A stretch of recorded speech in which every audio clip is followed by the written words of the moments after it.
Olá, seja bem-vindo a este canal. Eu sou a Jaque Tavares.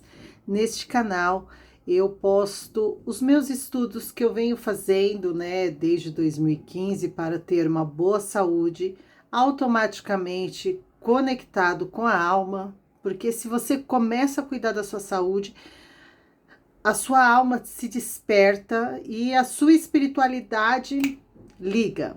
Então, fazer desintoxicação é muito importante. Por isso que neste canal falamos sobre saúde, sobre suplementação, desintoxicação e suplementação, suplementação, desintoxicação e alimentação. Também falamos sobre beleza, onde eu falo sobre tratamentos para ter um corpo saudável, para ter cabelos, unha, pele, tudo saudável, de maneira natural. E também estou falando sobre igrejas, falando sobre religião, falando sobre ter um relacionamento com Deus. Quero me apresentar dessa forma religiosa. Eu sou cristã, não vou em igreja nenhuma, tenho uma vida religiosa. Vida religiosa é disciplina religiosa, então faço minhas orações todos os dias. Eu costumo escrever orações, eu leio a Bíblia, também leio outros livros, E eu quero compartilhar com vocês a minha paixão pelo povo judeu e pelo povo islâmico, são povos que têm culturas totalmente diferentes do cristianismo, principalmente aqui no Brasil. Aqui no Brasil, o cristianismo é dividido entre igrejas católicas, protestantes, pentecostais, neopentecostais e derivados, Então, assim, eu já frequentei igrejas tradicionais, nunca fui, nunca congreguei numa igreja tradicional. Nasci na Assembleia de Deus, cresci por um tempo sem religião. Fui para a Igreja Universal do Reino de Deus por causa da minha família, que se converteu lá, me batizei lá aos 12 anos de idade.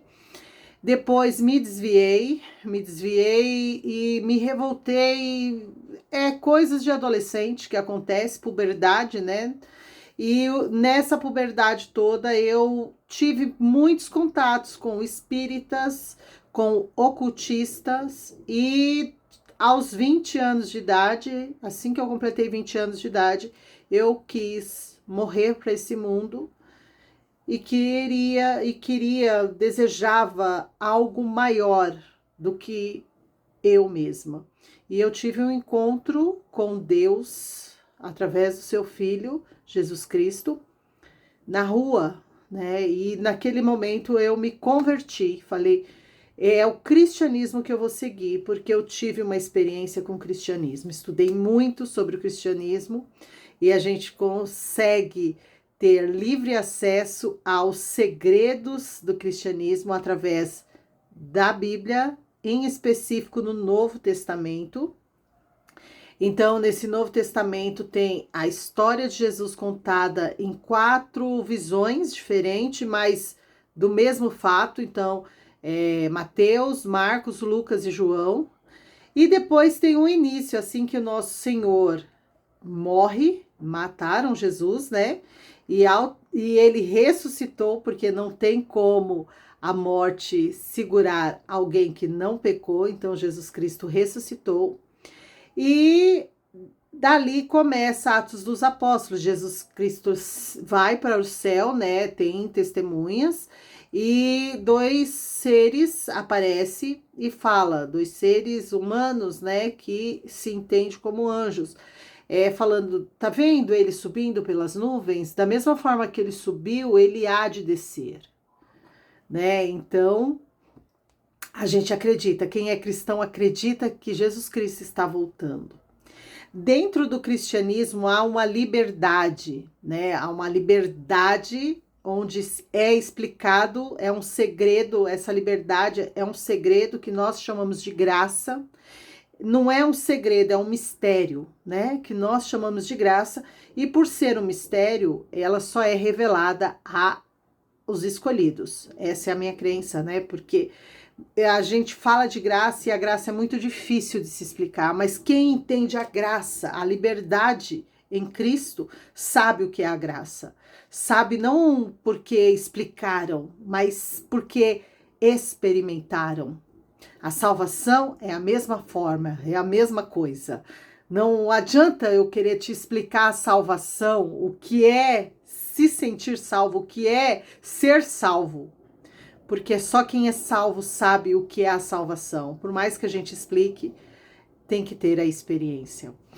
E tá tudo escrito isso em Atos dos Apóstolos, tá? O cristianismo é isso. E depois do Atos dos Apóstolos, dentro do Atos dos Apóstolos, esse livro que foi escrito por Lucas, a gente acredita, né? Tem a conversão de um dos maiores apóstolos, né, do cristianismo, que é Paulo. É o Saulo, né? De Tarsos. Então, o Paulo, ele teve uma experiência que é relatada em Atos dos Apóstolos, de que ele viu Jesus ressuscitado, né? Jesus Cristo saiu lá do seu trono, da onde ele está, e desceu para Paulo e conversou com Paulo, né? E Paulo ficou cego, caiu do cavalo, ficou cego. E Paulo, que era um perseguidor dos cristãos, passou a ser um pregador. E nos tempos de hoje, ele é um dos maiores, assim, mestres do cristianismo para algumas igrejas evangélicas. Eu faço parte, né? Eu gosto das cartas de Paulo, sigo muitas doutrinas de que Paulo trouxe ali nas cartas, né, enviadas às igrejas. Então tá cheio de doutrinas, tá cheio de ensinamentos, tá cheio de mistérios em que a gente busca, a gente, né, gosta muito.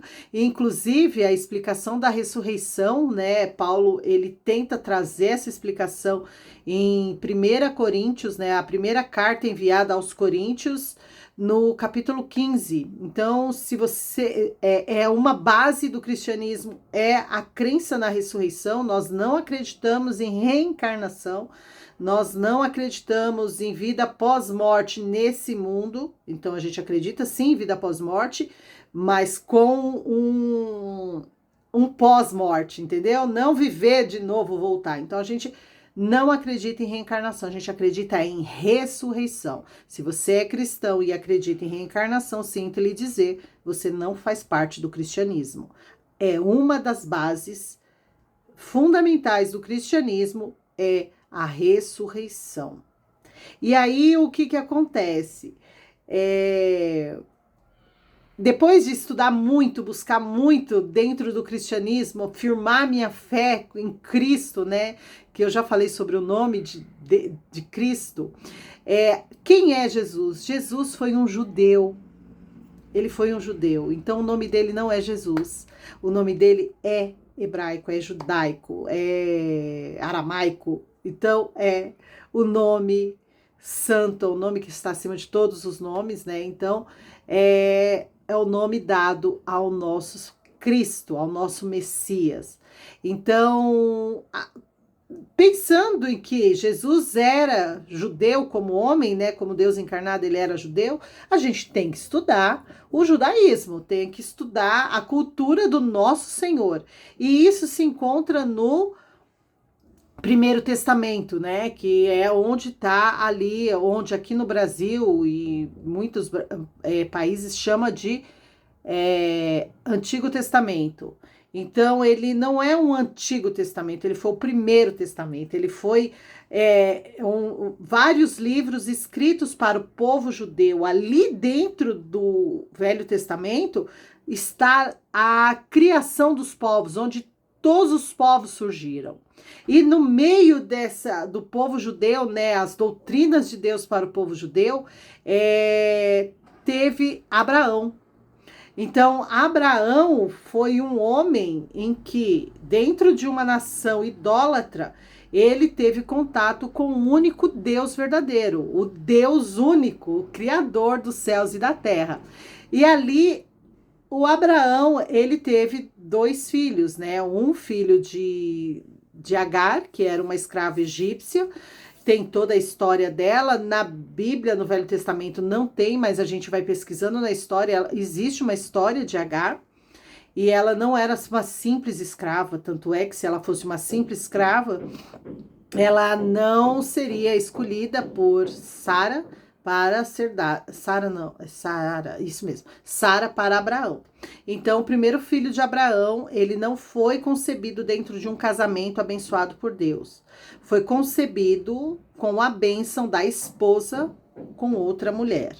Então, nasceu ali o Ismael, onde se deu origem a um povo chamado ismaelitas, né? E os ismaelitas, eles foram se dissolvendo, até chegar no islamismo, né? Então, foi passando de geração em geração. E aí, quando teve o Ismael, né? Que o Abraão teve o filho, que deu origem a esse povo ismaelita, que hoje a gente conhece como os palestinos, o Oriente Médio, os árabes, né? Então, ali, aquela mistura. Não dá para eu te explicar certinho como eu explico as igrejas, porque eu não convivo lá. Então, tudo que eu sei é dos povos que me contam, dos amigos que me contam sobre essa situação e sobre o que eu leio nos livros, né? E aí, depois, Deus concebeu uma graça para Abraão, né? Essa liberdade de ter filhos e a liberdade física, né? A liberdade de Sara sendo velha. Como que pode? É muita liberdade, é muita graça, né? Em gerar um filho já na tenridade, bem velhinhos, né? Por isso que eu creio que a gente vai viver até os 100 anos ou mais. Eu, pelo menos, tenho certeza disso. E aí eles tiveram um filho, e esse filho é o Isaac. O Isaac que gerou Jacó. Abraão gerou Isaac, que gerou Jacó. Abraão, Isaac e Jacó. Israel. E o Jacó teve 12 filhos, e esses 12 filhos se tornaram Israel. Que também é uma coisa muito complicada de eu te explicar, né? Dentro do nosso mundo ocidental. E aí o que acontece? Eu hoje, né, falando de anos atrás, o islamismo ele foi criado, acho que uns 500 anos depois de Jesus ter morrido, ressuscitado. O islamismo, que está escrito no Alcorão e tudo mais, significa paz, né, paz, mas a visão que a gente tem é outra, é o contrário, né? Então, assim, é meio assustador, inclusive. E aí, o que acontece? No islamismo, eles acreditam, né, em Jesus Cristo, mas eles seguem o profeta Maomé. Então, assim, eu não vou julgá-los, eles que se viram. Mas o que eu quero dizer com tudo isso, né? É que a gente temos em comum o mesmo Deus, né? Então, as três grandes religiões do mundo têm o mesmo Deus como Deus. Então, nós cristãos temos Deus, porque nós que somos gentios, né? Nós que somos a terra do Ocidente, bem distante daqueles povos lá, bem distante onde tudo começou, nós fomos alcançados por Deus através do seu Filho Jesus Cristo. Então, nós que estamos aqui no Ocidente, nós que somos gentios, né? Nós que somos estrangeiros, nós fomos alcançados. E Paulo explica muito isso. Nós não guardamos o sábado, né? Aqui no Ocidente, o dia de folga é no domingo. Então, graças à Igreja Católica, que foi criada por Constantino, né? E Constantino, ele era um gentil também, era um romano, não, era de Constantinopla. Então, eles aderiram ao domingo, até mesmo para contradizer os judeus, né? E o que acontece? É o que nos difere deles. A gente não guarda o sábado. Graças a Deus, aqui no Brasil e no mundo ocidental, tem igrejas que guardam o sábado, e não é a Adventista única que faz isso. Então, assim, são igrejas que entenderam que o nosso Deus separou o sábado como dia de descanso. Temos a diferença também. A diferença não, vamos falar da unidade, da igualdade, nosso único Deus. A diferença é os dias que guardamos, né? Os judeus, eles têm um dia que é do Yom Purim, acho que é isso, que é um dia de jejum, onde eles se dedicam totalmente à espiritualidade, em jejum por 25 horas. Os islâmicos, né, os muçulmanos, eles têm um mês, estamos nesse mês, que é o mês do Ramadã, que é um mês que eles ficam em jejum, em busca de espiritualidade, em busca de Deus, em busca de dar um reset, né, renovar a mente, durante um mês, fazendo jejum do nascer do sol até o pôr do sol. Então, durante o dia, não se come durante 30 dias. Agora, pare e pensa, por que esse povo é tão abençoado, né? É tão grande, tem se multiplicado. Os judeus têm o seu dia e nós cristãos, a gente tem a liberdade de escolher esses dias. Cada igreja faz de sua forma. E mais, a igreja católica está, depois do carnaval, né? A maioria estamos nesse período da quaresma. A quaresma onde as pessoas deixam de comer alguns alimentos, né? E falando de alimentos, tem esse diferencial também de nós cristãos com os judeus e os islâmicos. Eles não comem carne de porco, eles não comem comidas consagradas a ídolos, não comem animais estrangulados, que foram mortos né, de qualquer jeito, então tem a forma certa. E os cristãos, pouquíssimos, têm esse conceito de que Deus, através do Velho Testamento, o Pedro teve uma experiência em que ele via, né, os animais impuros, e Deus falou, coma, Pedro. E Pedro pegou e falou assim, como posso eu comer uma comida imunda, né? E Deus fala para ele, como pode você não me obedecer, né? Falar aquilo que eu purifiquei como impuro. Eu acredito, eu tenho a interpretação pessoal minha de que Deus não estava falando isso sobre comida, mas estava falando disso sobre povos, porque Deus pediu para ele ir lá falar com Cornélio e ele não queria, porque Cornélio era um gentil, né? Era um incircunciso. Então, era em relação a nós, né, que somos gentios, não lavados pelo sangue de Cristo, não alcançados por Cristo, nós somos impuros, né? Nós não somos dignos de Deus, desse Deus santo, criador, poderoso. Deus é amor, sim, ele é amor, mas ele escolheu aqueles que o escolheram. Então, hoje, através de Cristo, nós escolhemos Deus. E esse Deus que a gente escolheu é sim, gente. Eu digo isso com toda certeza da minha alma. Sim, é o mesmo Deus dos islâmicos, dos palestinos, é o mesmo Deus dos judeus. Esse Deus, Alá, Hashem, o nosso Deus, é um Deus só. Servimos de formas diferentes, né? Nós, cristãos, acreditamos que só nós somos salvos porque temos o sangue de Cristo, porque temos todas as profecias, porque temos toda a graça, né? Mas eles também acreditam na salvação deles. Eles acreditam no livro da vida e acreditam no juízo final. Então, muitos de nós que somos cristãos e neles, né, falamos muito mal deles, esse povo, essa corja, coitados deles, né? Ai, para que tudo isso se eles vão para o inferno? Para que né? Antes disso, teme ao Senhor. Teme a Deus que nos escolheu. Tema ao Senhor antes de falar, julgar, criticar esses povos, essa religião. Teme o nosso Deus, porque o nosso Deus é o mesmo. Então, cristãos, islâmicos e judeus temos o mesmo Deus.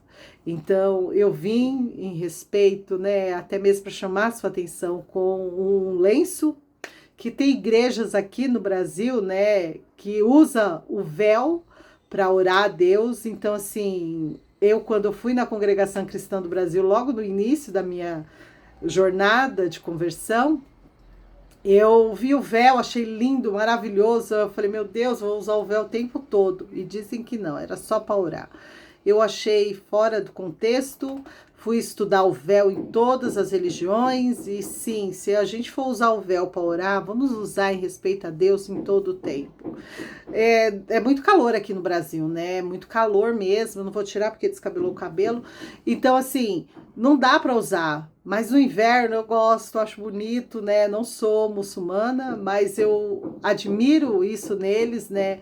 Toda essa doutrina de modéstia no se vestir, mas é um outro diferencial. Esses povos, eles buscam por riqueza, né? Eles acreditam firmemente que o nosso Deus é o Deus do ouro, da prata, e todo o ouro e toda a prata que nós temos, que eles têm, é entregue ao Senhor e vem do Senhor, e vem do nosso Deus. E nós cristãos, a gente faz até voto de pobreza. Ai, quieto. É a nossa crença. E eu percebo que em todas as religiões, em todas as crenças, sempre tem crenças diferentes no mesmo lugar, né? Existe judeus budistas, existe judeus de todas as formas, mas o importante é que nós acreditamos no Deus único, no Deus todo-poderoso, no Criador dos céus e da terra. E é isso. Eu espero ter trazido uma luz para vocês e não se sinta culpado, não pense que você está traindo a Deus quando você começa a estudar sobre essas religiões e quando você começa a se moldar, né, a se sentir confortável em mudar. Eu me sinto muito confortável em não comer carne de porco, mas fico muito constrangida por não conseguir guardar o sábado como se deve guardar, né? Eu procuro não trabalhar o sábado, mas muitas vezes, quando eu percebo, eu já estou no shopping, eu já estou no mercado e estou negociando, estou fazendo pedido, eu sou vendedora, né? Então, eu estou mandando pedido para os meus clientes. Então, assim, não é confortável para mim, eu me sinto um pouquinho em débito com Deus em relação a isso, mas é o que Deus nos dá. E no Ramadã eu ouvi uma frase hoje, né, que eles chamam de duás, dizendo assim: Senhor, nada é fácil nesse mundo e tudo que é fácil para a gente é o Senhor que nos dá. Então torna o nosso difícil fácil, né? Então, com isso eu quero te dizer, pede para Deus transformar a sua dificuldade fácil para que você possa obedecê-lo, para que você possa servi-lo e para que você consiga alcançar a paz do Espírito, o mistério da salvação e principalmente alcançar e entender o mistério da graça. Que Deus te abençoe e até domingo que vem com mais vídeos falando sobre religião e desigrejados.